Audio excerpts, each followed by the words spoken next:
Bienvenidos a todos. Qué bueno poder encontrarnos en este lugar para seguir siendo edificados y ministrados por la verdad. Esa verdad que cuando la conocemos nos hace libres. Jóvenes que han sido conquistados por el amor de Cristo. El amor que nos entiende en todas las edades. Todas nuestras edades, Él las conoce, Él las entiende. El gran yo soy se hizo hombre y habitó entre nosotros. Tuvo un cuerpo como el que nosotros tenemos. Tuvo un alma que sentía, que tenía emociones, que tenía tristezas, que se gozaba, alegrías, tenía hambre, tenía frío. Entonces, Él nos entiende. Y Él es el que vino a revelar a Dios como Padre. Y en esa verdad estamos construidos. En la verdad de quiénes somos. ¿Quién es usted? Lo vamos a ir viendo en el desarrollo de este mensaje. Hemos venido hablando del gran yo soy. El anterior domingo hablamos sobre yo soy la resurrección y la vida. El que cree en mí, aunque esté muerto, vivirá. Qué importante entender que la resurrección no es un evento futuro, sino una persona. La resurrección es Jesús. La resurrección es Cristo. Cristo en nosotros, la esperanza de gloria. Entonces, en este gran yo soy, resurrección y vida, se establece todos los demás yo soy, como por ejemplo lo que vamos a ver hoy. Yo soy el camino. El único camino al Padre es Cristo. Dicen por ahí algunos dichos que hemos escuchado de muchos años: no todos los caminos llevan a Roma, ¿no es verdad? Entonces, no todos los caminos llevan a Dios. El único camino que nos reconcilia con el Padre, que nos lleva a Dios, es Jesucristo. Él es el único camino. Aquí dice, el contexto de esto, Juan 14, era la última cena. Era la despedida con sus discípulos, que antes dice que los amó y los amó hasta el fin. Y así nos ha amado a nosotros. ¿Hasta el fin de qué? Hasta el fin de ir a la cruz. Entonces, qué maravilloso entender el amor de Dios manifestado en Cristo Jesús.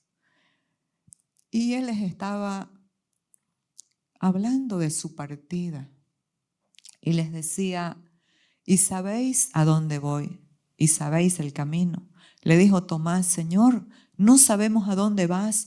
¿Cómo pues podemos saber el camino? Jesús le dijo: yo soy el camino, la verdad y la vida. Nadie viene al Padre sino por mí. Entonces, amados, muchas veces la gente piensa que somos obtusos de mente. ¿Sí o no? Estos tienen la mente cuadrada, estos tienen la mente, porque solo Cristo, Cristo. Nosotros tenemos la mente de Cristo y la mente de Cristo es una mente de gobierno, una mente de autoridad, la única mente capaz de llamar a las cosas que no son como si ya fuesen. La mente de Cristo es una mente que es exclusiva, no es inclusiva. No es ecumenista, no acepta todas las religiones. Vengan, si son musulmanes, si son espiritistas, si son... No. ¿Por qué? Por amor. Porque esas religiones no salvan a nadie. La mente de Cristo no es panteísta. Que está muy de moda hoy, que todo es Dios. La piedra es Dios, el pájaro es Dios, la tierra es Dios. No, hay un solo Dios manifestado en 3 personas. El Creador, y el Creador de todo es Jesucristo. Sin Él, nada de lo que ha sido hecho pudo haber sido hecho, dice Juan. En Él estaba la vida, y la vida era la luz de los hombres. Importante entender que Cristo es el único camino al Padre. Y aquí lo rescata también el apóstol Pedro en Hechos y dice: en ningún otro hay salvación, porque no hay otro nombre bajo el cielo dado a los hombres en que podamos ser salvos. Hablaba con tal autoridad y sabiduría. Era reprendido por, ¿saben por qué? Por hablar de Jesús. Usted puede hablar de Dios donde quiera que vaya, porque como lo estigmatizan a Dios como la piedra, como el agua, como cualquier cosa de la creación, porque es así que son mentes obtusas, que no han entendido el Creador, gentes que ignoran que Él es el Creador de todo eso y se someten a adorar a la creación y no al que la creó. Entonces, amados, en ningún otro hay salvación. Y le dijeron: si tú hablas en ese nombre, vas a ser castigado, vas a estar preso. ¿Y cómo qué? Ellos siguieron hablando en ese nombre y los metieron presos. Y un ángel los sacó y les dijo: sigan hablando las palabras de esta vida. Y los encontraron y les dijeron, los azotaron. Después de azotarlos, le dijeron: no les prohibimos que no hablen a hombre alguno en este nombre. Y el que ha tenido un encuentro con Cristo no solamente está dispuesto a sufrir por Él, sino a morir por Él. Él les dijo: es necesario obedecer a Dios antes que a los hombres. Entonces, muy importante entender que no todas las religiones ni todos los caminos que se nos presentan nos llevan a Dios. Solo uno, hay un solo camino: Jesucristo. Dios no se conforma con nada menos que no sea la perfección. Y es verdad, porque la gente quiere ir a Dios a su manera. La gente quiere ir a Dios en sus formas. La gente quiere ir a Dios siendo buenas personas. La gente quiere ir a Dios con una moralidad buena. Esto le va a agradar a Dios. Si yo soy buena persona, esto le va a agradar a Dios. Amados, a Dios, si solo le agradaran los pseudo buenos, ¿dónde estaríamos los malos? A todos nos ha metido en una sola bolsa para tener misericordia de todos, dijo el apóstol Pablo. ¿Habrá alguno bueno? Un joven rico le preguntó a Jesús, le dijo a Jesús: maestro bueno, ¿qué haré para heredar la vida eterna? Porque la gente quiere hacer algo, pero no quiere someterse a Cristo. La vida eterna es Él, la vida eterna ya fue dada. ¿Qué tienes que hacer? Creer en Él. El que cree en Él ha sido salvado. Entonces, y Él le dijo: ¿por qué me llamas bueno? No hay ninguno bueno, solo Dios. Entonces, qué importante que el aspecto moral, entre comillas, aunque sea bueno, no nos salva. El querer hacer cosas buenas para Dios no nos salva. ¿Sabe por qué? Porque viene ¿de dónde? Si no tenemos a Cristo, viene de la fuente, del árbol, del bien y del mal. Viene del viejo hombre. Entonces, ese viejo hombre hace cosas buenas. Pero ¿cuál es la fuente? Esa es la cosa. Nunca van a querer someterse a Cristo, al Hijo de Dios. Entonces, muy importante poder entender que Dios no se conforma con nada menos que no sea la perfección. Porque tratar de hacer las cosas en nuestra forma, entonces a Dios le gusta que hagamos las cosas bien, que nos vean bien. No, a la gente le gustará lo externo, pero a Dios no. Podemos estar, como dijo Jesús a los fariseos, ustedes se ven hermosos por fuera, pero por dentro están llenos de huesos de muertos. Porque ¿qué es lo que mira el hombre? Samuel iba a ungir al rey de Israel y fue a la casa de Isaí, que tenía 8 hijos. Y el primero que se le apareció era un hombre espectacular. Oiga, era un hombre muy hermoso, muy hermoso. Y dice que cuando lo vio dijo, wow, aquí está, este es el ungido del Señor. Y él le dijo, no mire su apariencia, porque yo lo desecho. Porque Dios no mira lo que mira el hombre. Dios mira ¿qué? El corazón. Y en este caso, ¿qué corazón? Si usted está en Cristo, le comento que tiene un nuevo corazón. Ezequiel 36, la promesa dice, en este nuevo pacto les daré un corazón nuevo. Quitaré el corazón viejo, el corazón de piedra, y les daré un corazón de carne. Les daré un espíritu nuevo. Y pondré mi espíritu en ese espíritu nuevo que nos ha dado. Entonces usted y yo somos la habitación de Dios. ¿Qué categoría es la que tiene un hijo de Dios? Imagínense.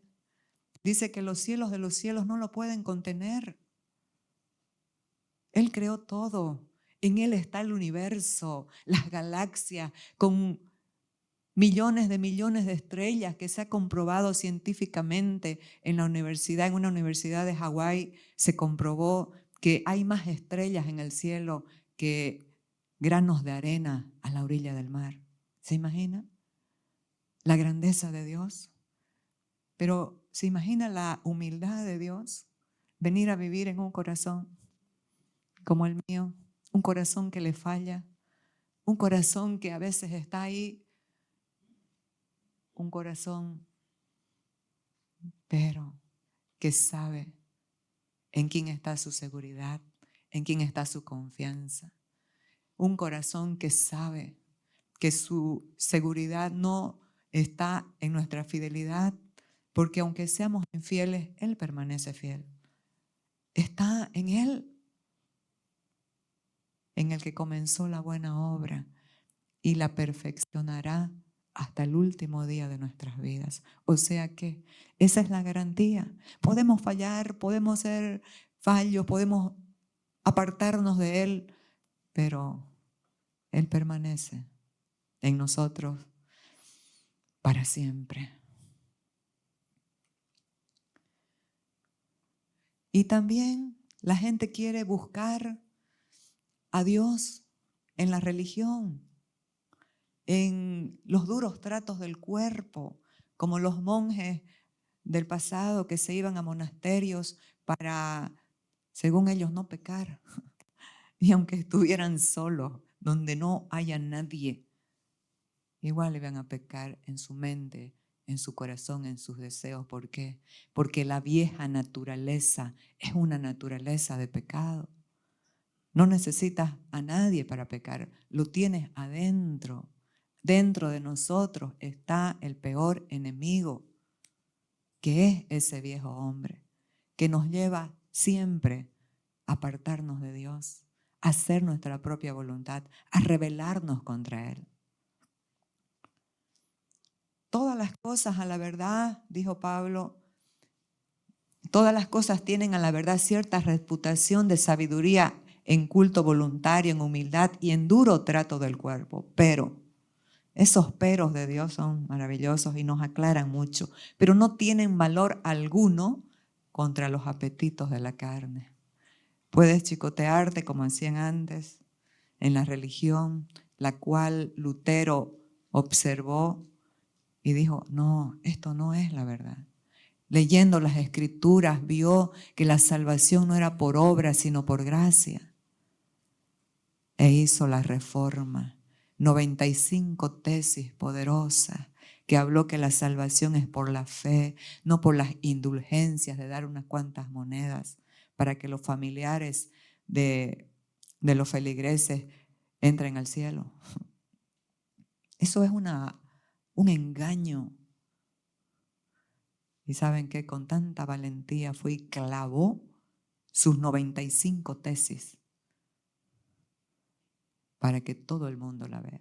Y ahí fue perseguido, ahí se convirtió en el perseguido.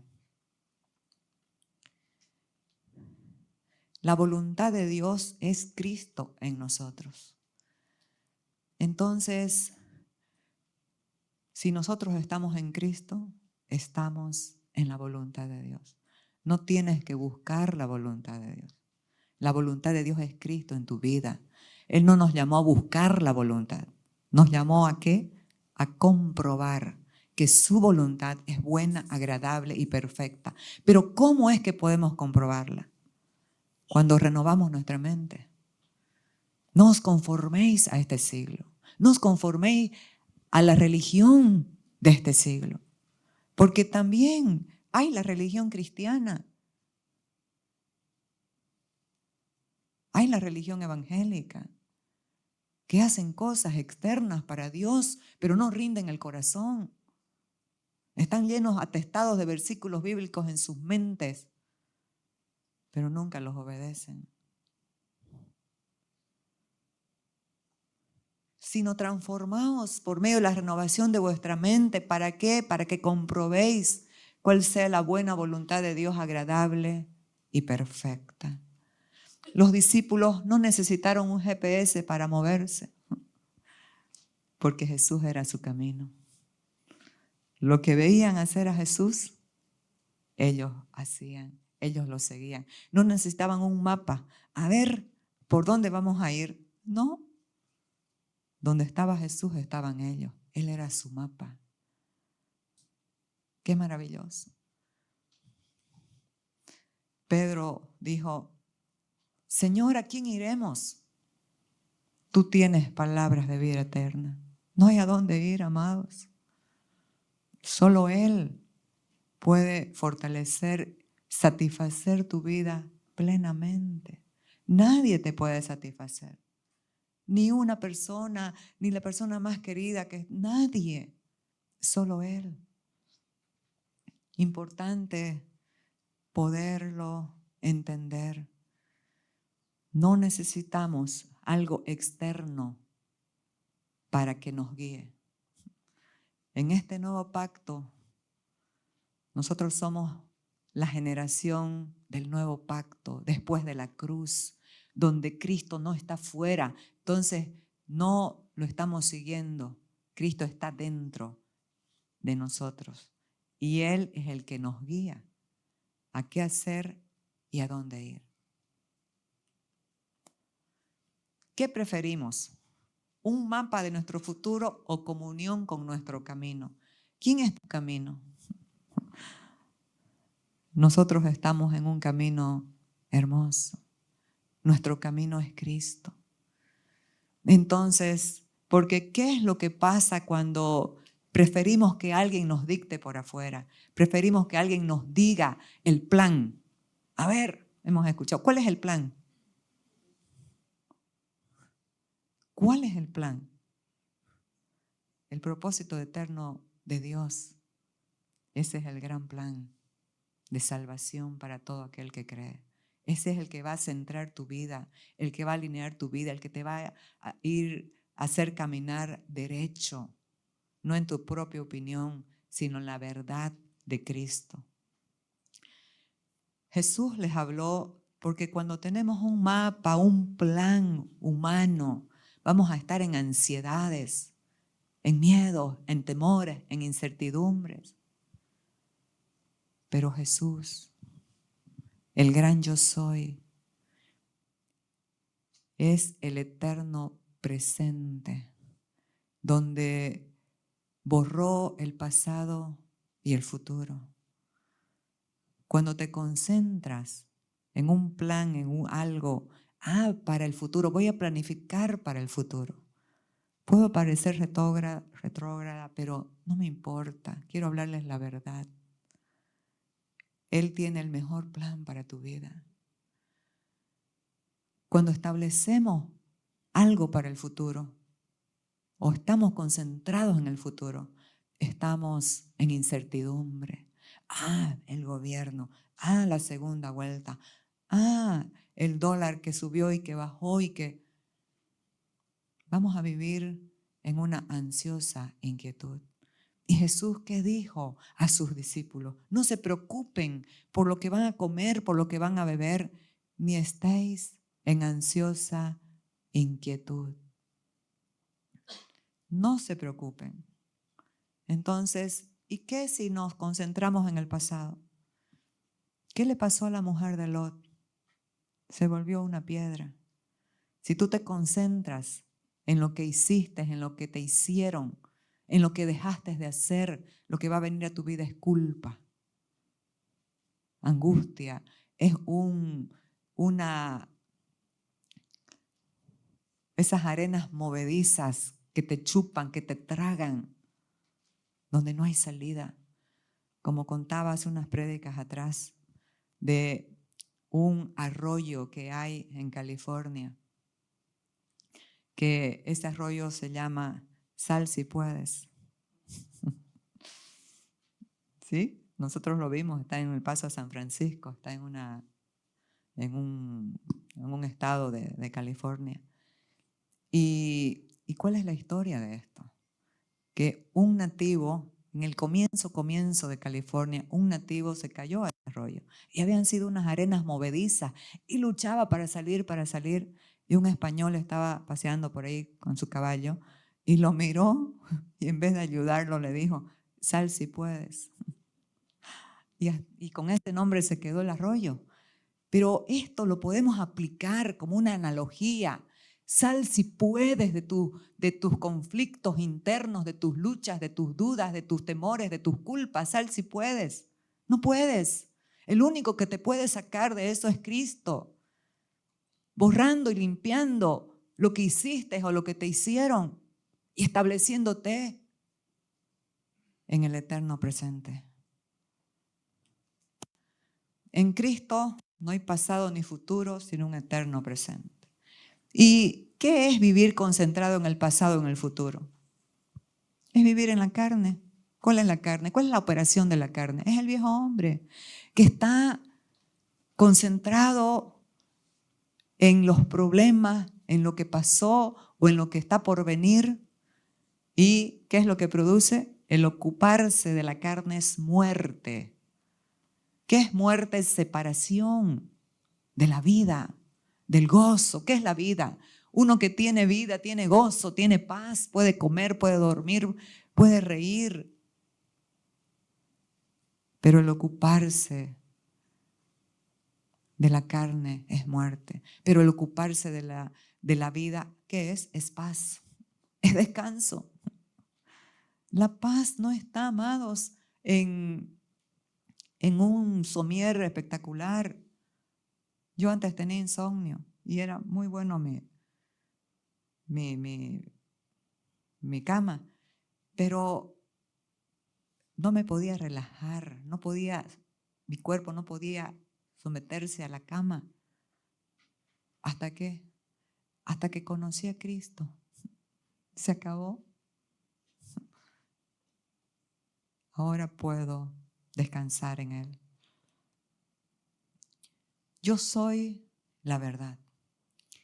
Dijo entonces Jesús a los judíos que habían creído en Él: si vosotros permanecéis en mi palabra, seréis verdaderamente mis discípulos y conoceréis la verdad, y la verdad os hará libres. Yo soy la verdad. No es un concepto ni una motivación para hacer cosas buenas. Es una persona, es Cristo. Él es la verdad.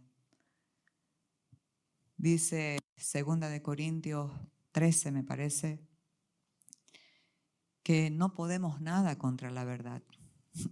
sino por la verdad. Conoceréis la verdad. Necesitamos entender que la verdad es una persona y necesitamos conocer a esta persona, porque lo que te hace libre es conocerla íntimamente. Felipe le preguntó al Padre, a Jesús, y le dijo: mostranos al Padre y nos basta. ¿Qué quería Felipe? Verlo con sus ojos físicos, naturales. Los ojos son la función de la vista. Pero Dios nos ha llamado a ver con los ojos de la fe. Ahí es que podemos ver al que es más que suficiente, al Todopoderoso. Ahí es que toda la estantería del miedo, del temor se baja, se acaba y la paz nos gobierna. Muéstranos al Padre y nos basta. Jesús le dijo: Felipe, tantos años que hace que estoy con ustedes y hasta ahora me has conocido. ¿No sabes que yo estoy en el Padre y el Padre en mí? El que me ha visto a mí ha visto al Padre. ¿Qué quería Felipe? Verlo con los ojos físicos. Esa visión no produce nada. Y aunque veas con los ojos físicos a alguien, si no tienes comunión con esa persona, no lo vas a conocer. No vas a conocer qué le agrada, qué le disgusta, cuáles son sus temas preferidos o sus comidas preferidas. Entonces, amados, aquí esta palabra conocer en el griego, que es un idioma muy amplio en definiciones, está ginosko, que significa conocer íntimamente.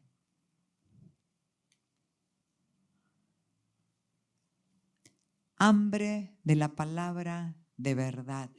Yo te pregunto, ¿de qué tienes hambre? ¿De qué tienes hambre? A veces tenemos hambre de la carne, del alma. Tenemos hambre de más placer. Tenemos hambre de más logros. Tenemos hambre de más estudios. Salomón dijo en Eclesiastés que el mucho estudio es fatiga de la carne. ¿De qué tenemos hambre? Aquí el Salmo está diciendo: no quites de mi boca en ningún tiempo la palabra de verdad. ¿De qué tenía hambre el salmista? De la palabra de verdad, del evangelio, de nuestra salvación. De eso tenía hambre. Entonces, importante poder entender cuando buscamos a Dios cuál es nuestra motivación. ¿Por qué? Porque la vida del hombre no consiste en los bienes que posee. ¿Sí o no? Nosotros hemos visto en Eclesiastés nuevamente a Salomón. Lo tenía todo. Dice que no se negó ningún placer ni a sus ojos ni a su cuerpo. Él era un hombre muy rico. Dice que amontonó plata y oro. Hizo de todo. Pero ¿cuál fue la definición de su vida al fin? Todo era vanidad y aflicción de espíritu. Porque los bienes, porque la abundancia de los bienes del hombre, no, la vida no consiste en la abundancia de los bienes que posee. No le puede dar gozo, no le puede dar satisfacción. Tener algo no satisface a nadie, te da comodidad, pero el único que satisface es Cristo. El único que su amor te fortalece, te abraza y te establece en paz y libertad es Cristo, es Dios.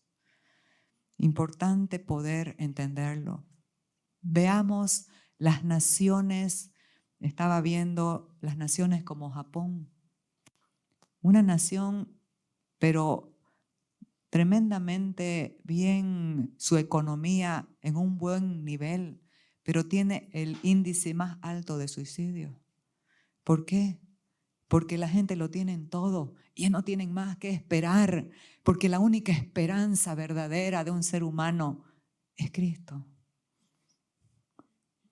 Si no está Cristo, No hay nada.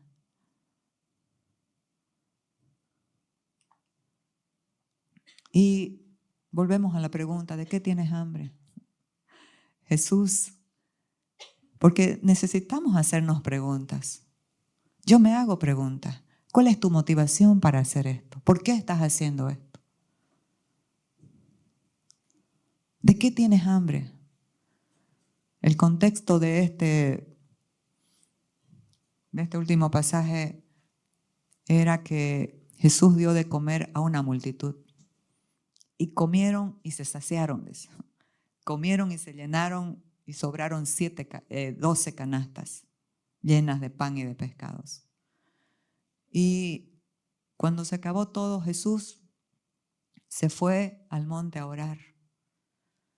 Y después los mandó a sus discípulos que crucen al otro lado del lago, y él también cruzó. Y la gente desesperada lo buscaba. Y cuando llegaron le dijeron, Maestro, ¿cuándo llegaste acá? Y él les dice, de cierto les digo, que me buscáis no por las señales que viste, sino por el pan que comiste y os saciaste. No trabajes por la comida que perece, sino por la comida que a vida eterna permanece. En otras palabras, no me busques por la comida física. No me busques para que tus problemas sean cambiados, transformados. Búscame a mí, yo soy el pan de vida. Que en mí todo está hecho, todo fue cumplido. Toma posesión de la herencia que te he entregado.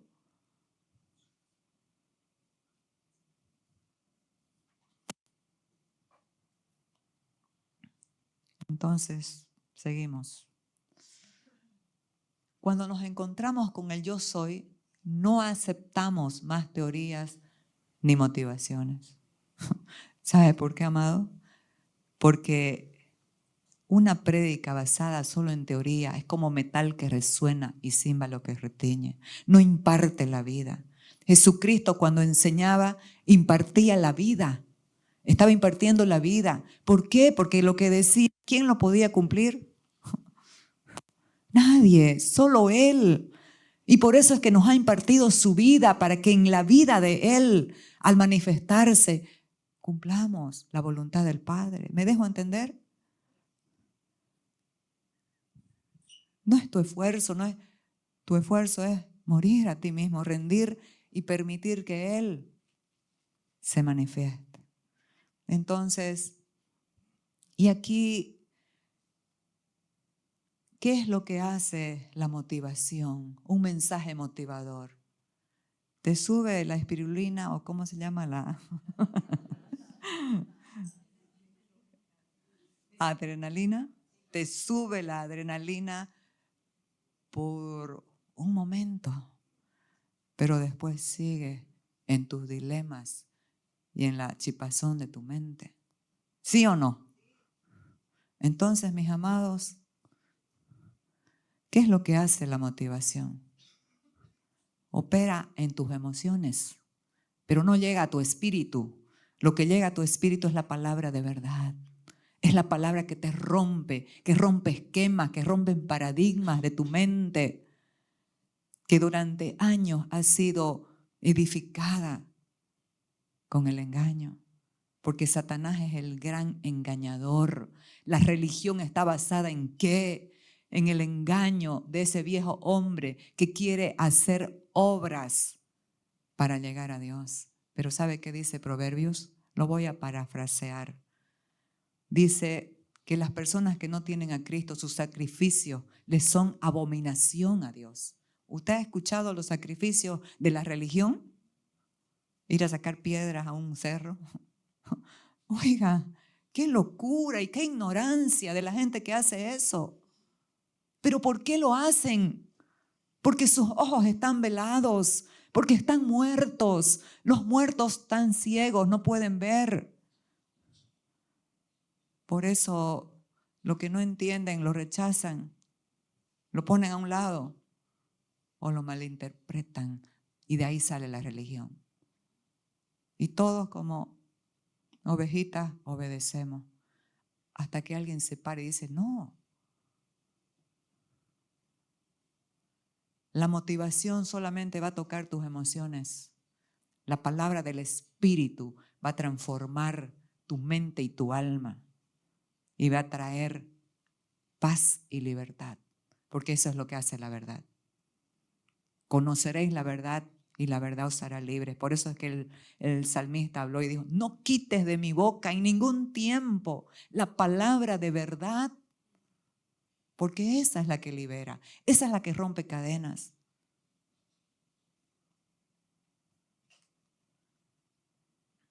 Cuando el hombre espiritual es saciado, comienzan las batallas en el alma. Cuando estamos siendo edificados, cuando estábamos gobernados por lo viejo, fíjese, ni nos enterábamos, sufríamos como esclavos, pero no nos dábamos cuenta. Parchábamos esos sufrimientos con esporádicas situaciones que alguna adquisición, alguna fiesta, pero no pasaba de ahí. Entonces, quiero decirles que las batallas en el Antiguo Testamento eran externas, pero en este nuevo son internas. En el Antiguo Testamento vemos cómo Israel atacaban naciones. A Josafat lo atacaron 3 naciones juntas, unos ejércitos innumerables. Vemos a Sansón luchando contra los filisteos, vemos a David luchando con Goliat. Eran luchas, batallas externas, pero en este nuevo pacto, desde que Cristo está en nosotros como naturaleza, hay una lucha constante por el gobierno de nuestra alma. ¿Sabe qué? ¿Dónde se libran las batallas? ¿Dónde se ganan las batallas o dónde se pierden las batallas? En tu interior. Si decidiste no perdonar, perdiste la batalla. Podemos gritar muy fuerte y asustar a las otras personas, pero perdiste la batalla. Porque ¿qué es lo que está saliendo? Eso no convence a nadie. Los podrás asustar a tus hijos cuando les gritas. Podrás asustar a tu esposa si es que la tratas mal. O podrás acobardar a tu esposo si es que sos tortura china, gotera continua. ¿Sí o no? Pero no lo cambia. No ganaste nada. Perdemos batallas. ¿Dónde?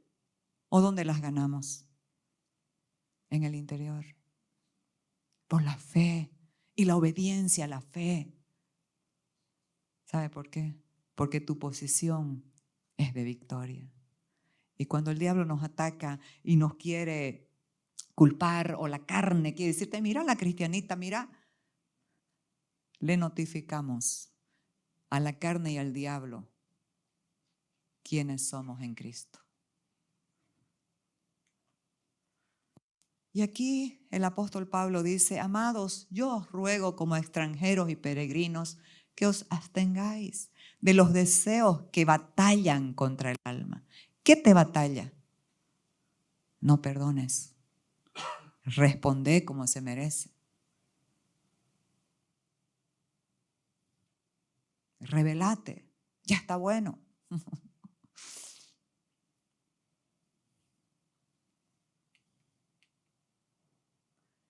La verdad está ligada con nuestra identidad.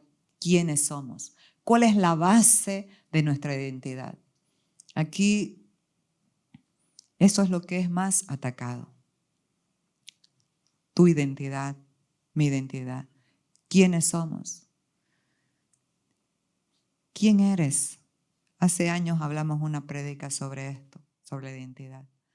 Yo le preguntaba a la gente, ¿quién eres? Lo que alguien dice de ti o quién eres. Y alguna pregunté, ¿quién eres? Una persona me dijo, soy una doctora en, no me acuerdo qué. Pero no, ¿quién eres? No es lo que haces, lo que eres. ¿Quién eres? Tu identidad está en Cristo. Eres un hijo de Dios. Tu ADN es celestial. Tu ADN es el ADN de Dios. Esa es tu identidad. Tu identidad es una identidad de victoria porque Él lo consumó en la cruz. Defiendan su posición poniéndose ¿qué? El cinturón de la verdad y la coraza de justicia.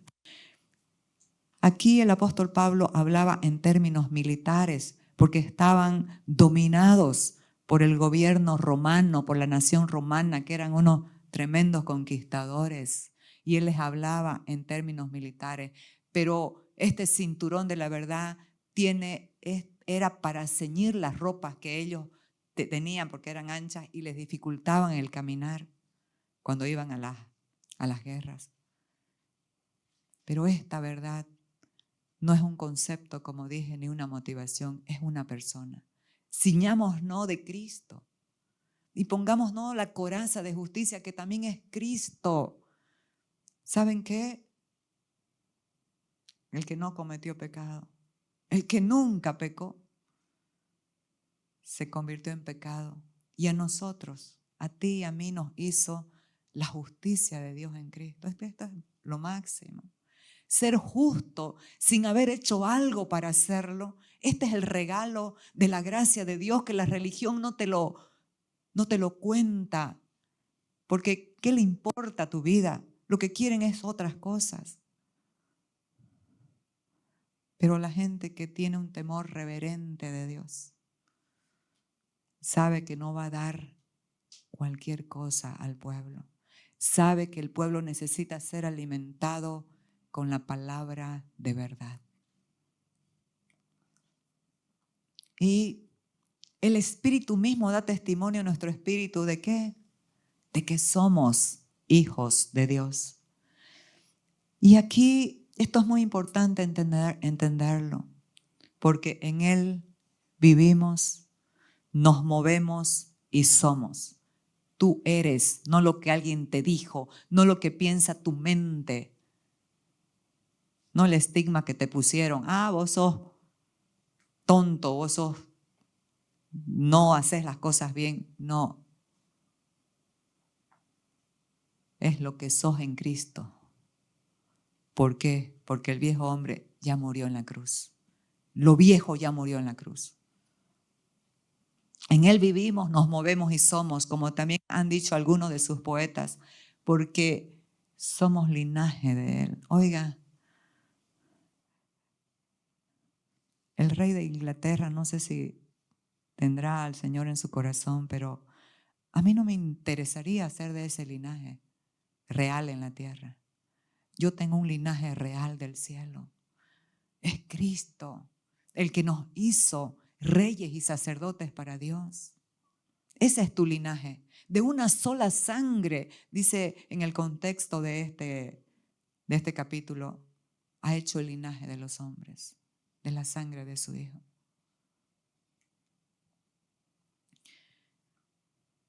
No sigamos alimentando la vieja vida porque ahora somos una nueva creación libre de temor. Amados, ¿por qué es más fácil hacer lo que siempre hemos hecho? Porque los paradigmas de nuestra mente vieja, antigua, orientan una conducta. Y cuando alguien nos hace algo, respondemos como siempre lo hemos hecho, de la manera antigua.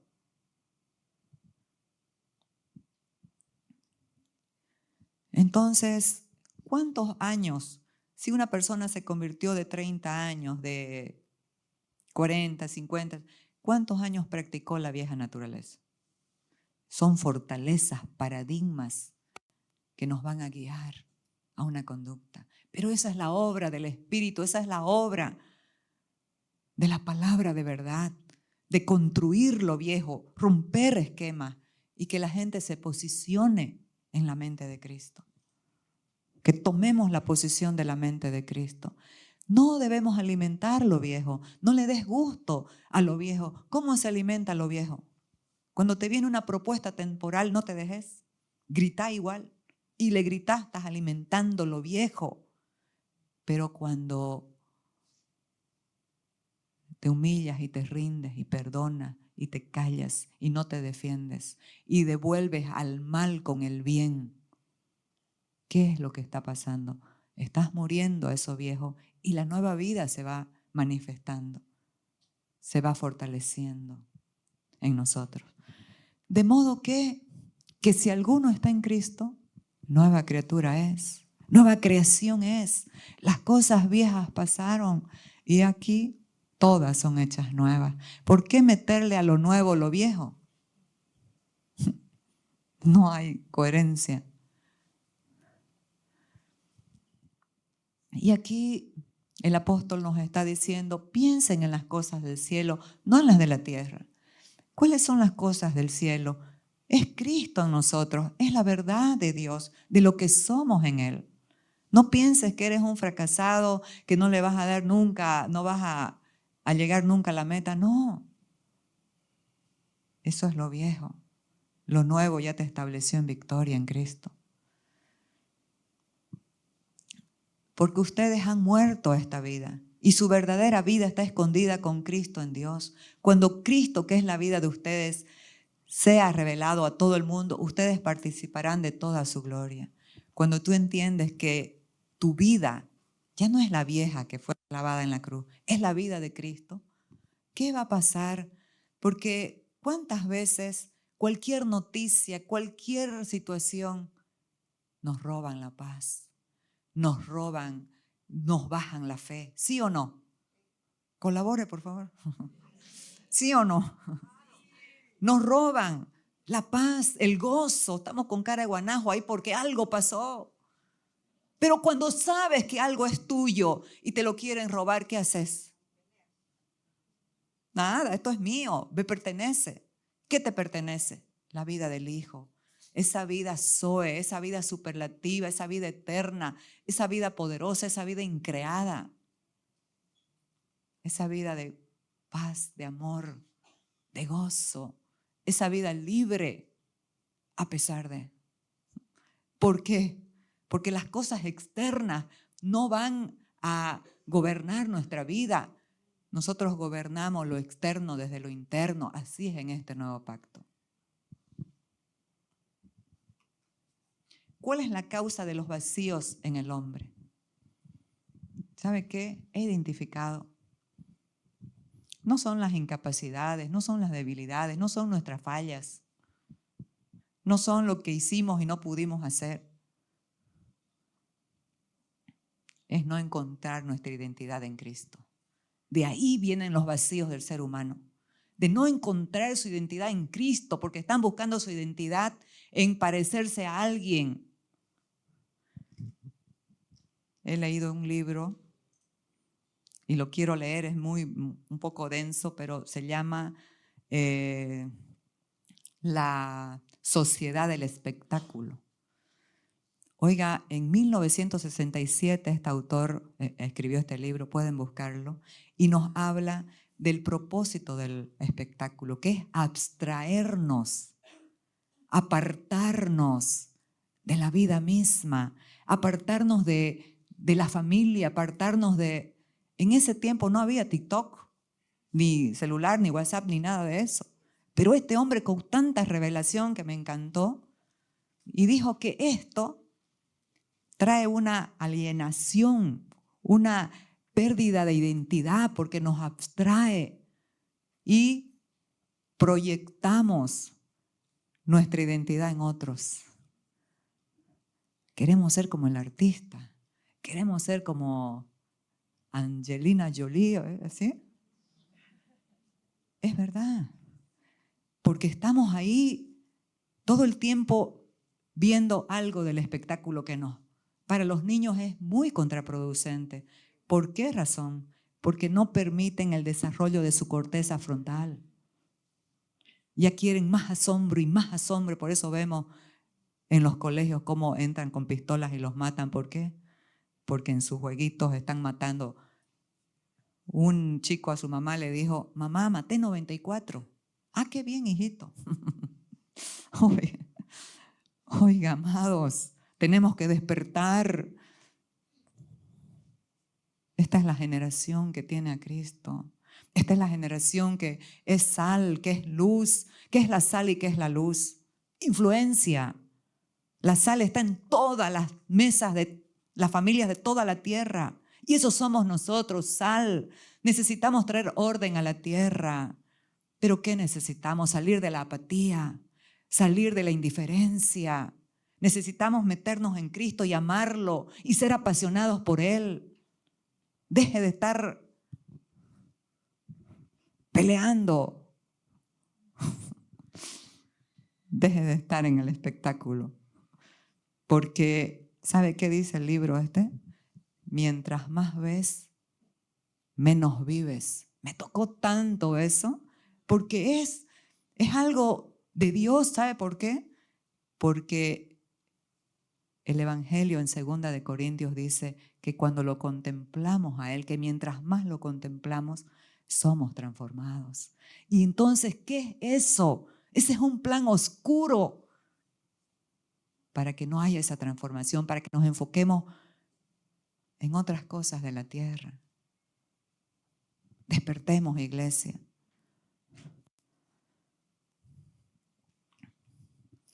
Justificados pues por la fe, tenemos paz para con Dios por medio de nuestro Señor Jesucristo. El Señor Jesucristo nos ha reconciliado con Dios, nos ha dado paz con Dios. Y al hacer esto, ¿sabe qué? Esa paz se ha vuelto en paz con nosotros mismos. Qué terrible es no tener paz interna, estar convulsionado todo el tiempo. La paz con Dios que nos dio Cristo nos ha establecido en paz con nosotros mismos, en paz con el prójimo, en paz con la creación. Qué bueno es entender esto para que nuestras relaciones interpersonales, matrimoniales o de familia sean saludables. Que nosotros nos podamos ver como personas saludables, porque eso es el Evangelio. Produce una salud integral a todo nivel. Entonces, muy importante entender esta paz. Dice, y la paz de Dios, que sobrepasa el entendimiento, guardará vuestros corazones y vuestras mentes en Cristo Jesús. Pero la gente quiere buscar la paz y la verdad en otras cosas. ¿En qué? En el yoga, en las mantras, en las religiones, en el control de la mente. Oiga, siendo que tenemos a Cristo. Lo que pasa es que la mente del viejo hombre es una mente de orfandad y de escasez, que solo valora las cosas cuando las pierde. ¿Sí o no? Colabore. De verdad. ¿Cuántos matrimonios hay tan lindos, tan hermosos? Y el hombre le mete la pata y pierde a la esposa. Y después está llorando. La perdió. La perdió. Recién valora cuando la pierde. O viceversa. O así en un trabajo, en lo que sea. Se quejan del trabajo. Es que esto es mucho, es que esto es... Porque no hacen nada para Dios, sino para que los vean. Nosotros tenemos que ser lo que somos siempre, cuando nos ven y cuando no nos ven. Porque nuestra recompensa no viene del jefe, tu recompensa viene de Dios. Entonces, la causa de los vacíos en el hombre, ¿cuál es? No encontrar su identidad en Cristo. Nosotros tenemos paz con Dios por medio de nuestro Señor Jesucristo. Y aquí, como dije antes, hemos vivido tanto tiempo, tantos años practicando la vieja naturaleza, que nos es más cómodo seguir haciendo lo mismo. Porque para vivir en la nueva creación tiene un costo. ¿Cuál es? Morir. Prefieren hacer cosas muy duras que morir al yo, que rendir el corazón. Hijitos, aquí dice, morir a los hábitos de la vida antigua por la renovación de la mente produce dolor. Pero no es un dolor para muerte, sino es un dolor para vida. ¿Qué pasa cuando la mujer va a dar a luz? ¿Tiene dolor o no? Tiene dolor terrible, pero vale la pena porque después que nace el hijo, tiene un gozo que le borra todo el dolor. Y esto es lo que hace Cristo en nosotros. Por eso el apóstol Pablo estaba perplejo con los Gálatas, a quienes les había ministrado el evangelio por la fe y por el Espíritu. Pero ellos no, ellos querían seguir en la carne, en las obras de la ley, ser los autores de su propia salvación. Y les dice, estoy perplejo con ustedes. ¿Quién los engañó? ¿Me he vuelto vuestro enemigo por decirles la verdad? Y ahí baja el tenor y yo cuando leo la palabra me meto así y he sentido que él ha llorado y dijo, hijitos míos, les habla con ternura para que puedan entender, hijitos míos, por quienes vuelvo a sufrir dolores de parto hasta que Cristo sea formado en vosotros. Amados, la renovación va a producir un dolor. El dejar los viejos hábitos va a producir un dolor. Y es la muerte. Al yo, a lo viejo. Somos herederos, pero necesitamos alcanzar la madurez para disfrutar la herencia que tenemos en Cristo. ¿Sabe qué? Cuando el heredero es niño, en nada difiere del esclavo, aunque es señor de todo. Los niños no pueden administrar ni disfrutar la herencia. Entonces necesitamos morir para alcanzar la madurez. ¿Qué es la madurez? Hablando en el grupo de los varones. Estaban hablando de la madurez. Les pregunté, ¿qué es la madurez para ustedes? Hablar muy bien, tener muchos conceptos, tener muchas cosas de sabiduría. Les cuento que no. La madurez es manifestar a Cristo. Él es el maduro, es manifestar su carácter manso y humilde. Es no estar peleando por nuestra posición, es soltar, es rendir, es entregar.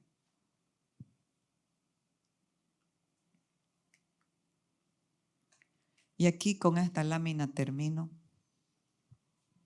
Estoy puntual.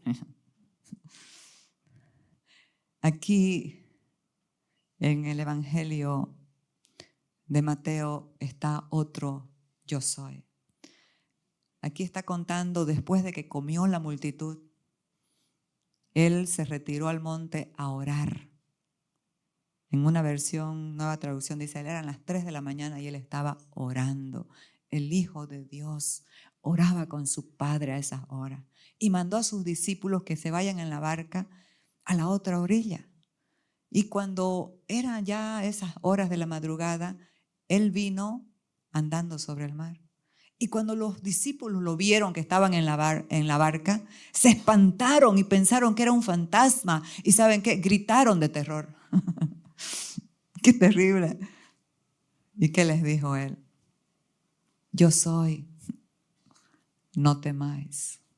Amados, las aguas son una figura de los problemas, de las circunstancias, de cómo opera el príncipe de este mundo. Dice que el mundo entero está bajo el maligno. Y las aguas son figura de problemas, de cosas, de situaciones que opera el diablo. ¿Pero qué les dijo él? No temáis. Él camina por encima de las dificultades. Él camina por encima de las circunstancias, de las situaciones que a ti y a mí nos batallan, nos afectan. Él camina.